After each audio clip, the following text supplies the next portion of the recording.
Jangan heran. Ini penyebab hodam leluhur menyukaimu. Dalam primbon Jawa, terdapat beberapa sifat manusia yang diyakini disukai oleh banyak hodam leluhur atau entitas spiritual. Setiap individu memiliki kombinasi sifat unik dan akan memiliki daya tarik yang berbeda bagi hodam leluhur atau entitas spiritual dalam konteks primbon Jawa. Penting untuk diingat bahwa ini adalah interpretasi berdasarkan tradisi dan keyakinan kultural tertentu. Meskipun persepsi ini dapat bervariasi, berikut ada 5 sifat yang banyak disukai oleh hodam leluhur menurut primbon Jawa. Kesederhanaan atau sederhana. Hodam leluhur cenderung menyukai manusia yang hidup dengan kesederhanaan dalam pola pikir, perilaku, dan kehidupan sehari-hari.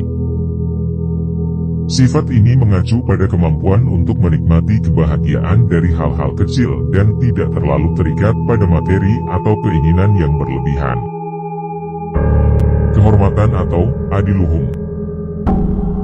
Kehormatan atau sikap yang luhur sangat dihargai oleh hodam leluhur.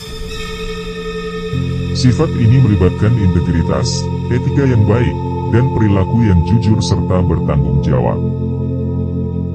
Hodam leluhur cenderung menyukai manusia yang memiliki ketenangan dalam pikiran dan emosi. Sifat ini mencakup kemampuan untuk mengendalikan diri, menjaga ketenangan batin, dan tidak mudah terprovokasi oleh situasi atau orang lain. Ketenangan atau alim. Hodam leluhur cenderung menyukai manusia yang memiliki ketenangan dalam pikiran dan emosi. Sifat ini mencakup kemampuan untuk mengendalikan diri, menjaga ketenangan batin, dan tidak mudah terprovokasi oleh situasi atau orang lain.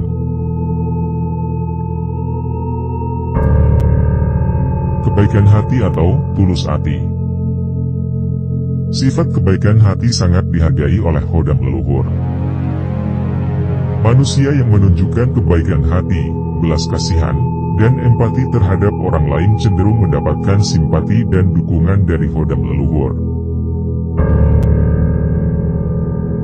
Kesetiaan atau setia. Hodam leluhur menghargai kesetiaan dalam hubungan antar manusia. Sifat ini melibatkan konsistensi, kepercayaan, dan loyalitas terhadap janji dan komitmen yang dibuat kepada orang lain. Penting untuk diingat, bahwa ini adalah pandangan dan interpretasi dari perspektif primbon Jawa, dan pandangan dapat bervariasi antara individu dan komunitas. Itulah tadi ciri orang yang disukai banyak hodam. Semoga video ini bermanfaat dan menambah wawasan Anda tentang budaya Jawa. Terima kasih telah meluangkan waktu untuk menonton video ini. Jangan ragu untuk berbagi pendapat dan pengalaman Anda di dalam komentar di bawah video ini. Jangan lupa like dan subscribe biar tidak ketinggalan konten selanjutnya.